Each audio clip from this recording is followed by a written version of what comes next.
These are some mobility stairs that I installed for my father about 5 years ago. Okay, before the chairlift was put in, it had two handrails so that he could pull himself up.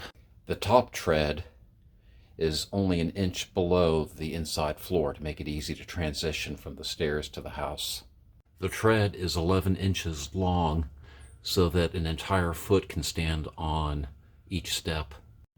The rise for each step is only 6 inches, which makes a huge difference for someone who's physically challenged.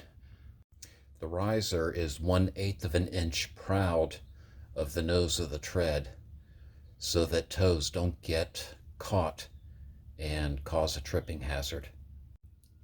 And hopefully you can see there's 3 sets of screws in each tread and riser. There's 3 stringers to make it extra stiff and strong. I'm Steve from Workbench-Z, and I hope you enjoyed this short.